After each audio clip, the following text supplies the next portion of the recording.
Welcome back to Bike Matters. Today we're looking at another affordable 125cc scooter. It's the SYM Jet X. Let's talk about it.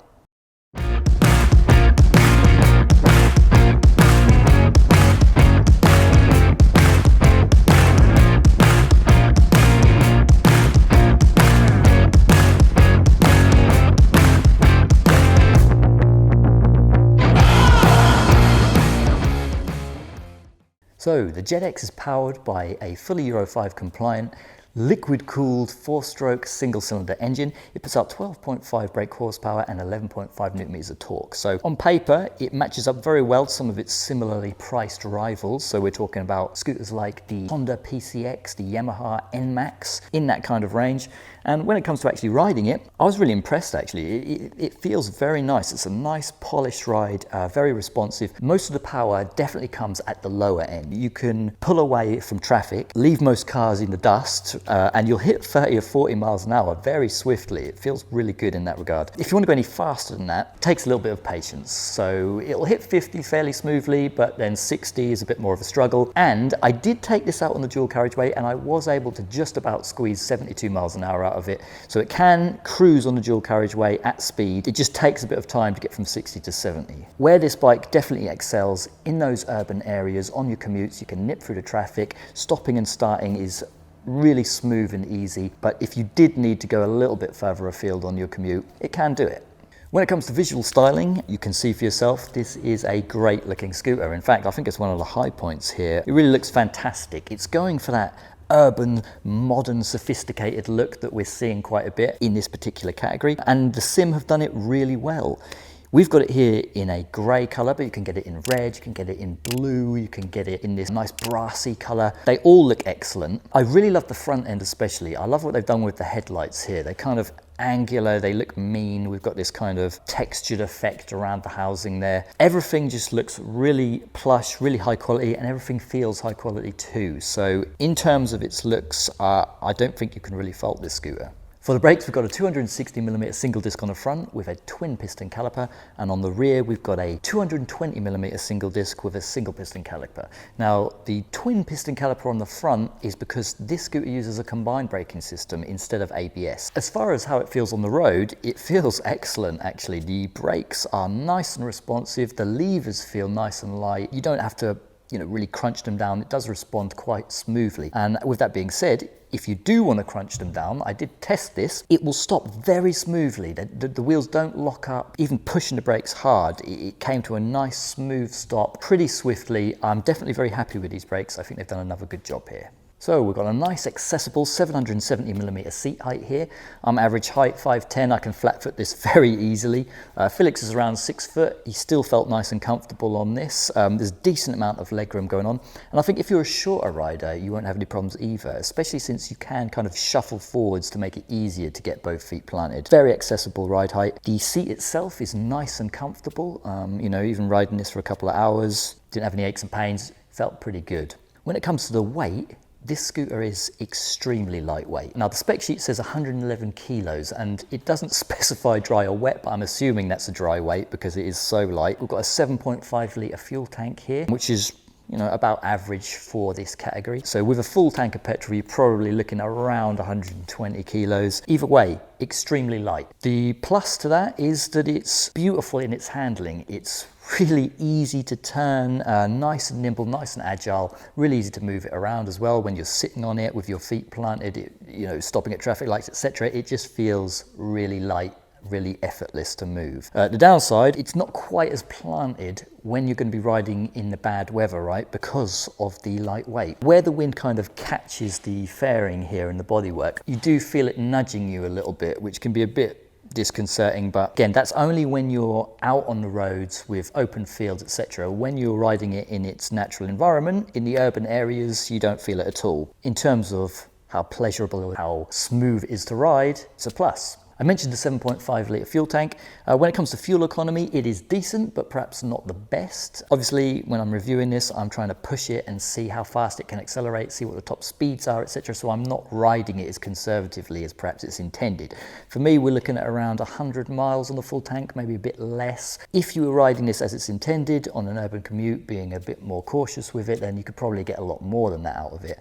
I'd be definitely interested to hear from some of the owners of a SYM Jet X. What is your fuel economy been like, over a long period of time? It's always good to hear from you guys, so leave a comment down below and let us know your feedback and thoughts on how this bike performs.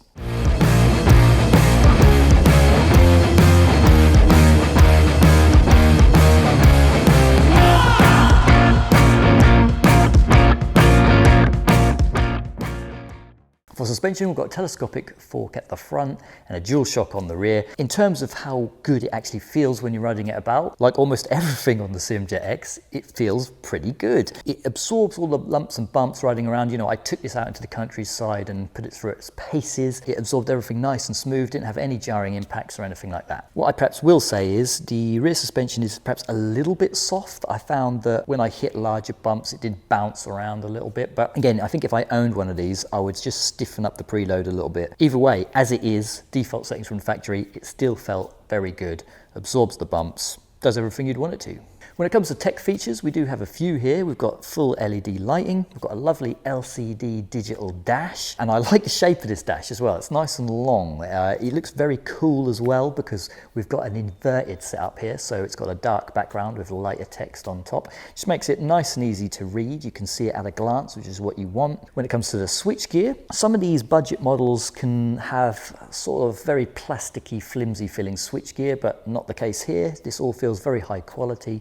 It also feels nicely positioned. It's all really intuitive and easy to use, kind of effortless. Your thumb just goes where it needs to be on the indicator, etc. One more tech feature here, it does have a keyless ignition system and a built-in alarm, which is good. Usually you would need the alarm as a kind of accessory to help with your insurance, but this comes with it as standard, which is pretty nice. When it comes to storage space, the SYM Jet X does pretty well. We have a very spacious glove box here up front. You can easily fit your mobile phone in there, your wallet, maybe a few other things. It's pretty spacious. Under the seat, you can fit one full face helmet, which again is decent for this price point, low capacity scooter, not bad at all. One thing I'll mention though, they have chosen to put the 7.5 litre fuel tank underneath the seat. But when we've got this tunnel here and there is space, I'm kind of surprised that they didn't choose to put it there. One, that makes it a little bit more convenient. When you're filling it up with fuel, you don't have to open up the seat every time, but two, you could have just had even more storage space if they'd have moved it. This is the way it's been designed, and it's still very functional, still does the job nicely. At the time of recording, the cost of a brand new SYM Jet X 125 is £3,350, so it's very competitively priced.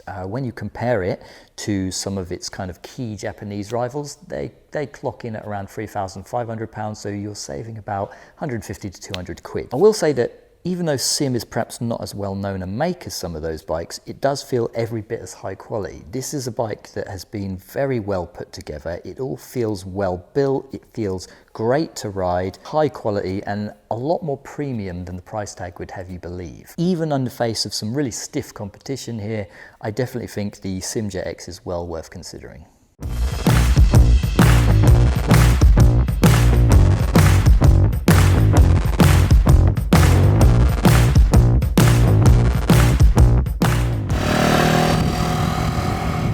Overall, SYM have done an excellent job with the Jet X here. It feels really high quality, it's great to ride, it's nice and comfy, it really excels in these urban areas. That's clearly where it's designed and where it performs best. It's nice and lightweight, nice and agile, accelerates really smoothly, so when you're leaving from a standstill, you have no problem leaving traffic behind.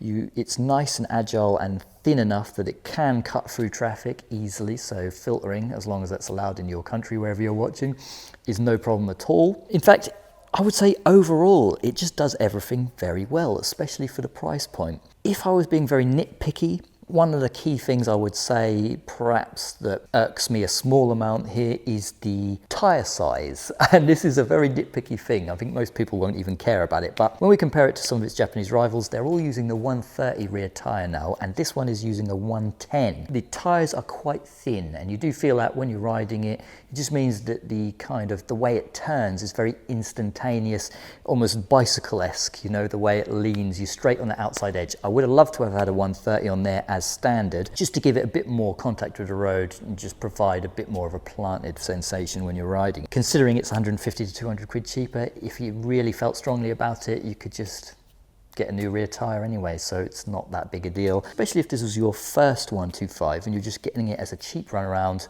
leave it as it is, keep the extra money in your pocket, and I think you'll have very few complaints. So what do you guys think about the SYM ZX 125? I'd love to know. Leave your comments down below. How do you think it compares to some of the stacked competition from Japan? I think it's a pretty great offering. It does everything you'd want it to, and it does it very well. It excels in these urban environments. It's fun to ride. It's nice and cheap. What more can you say?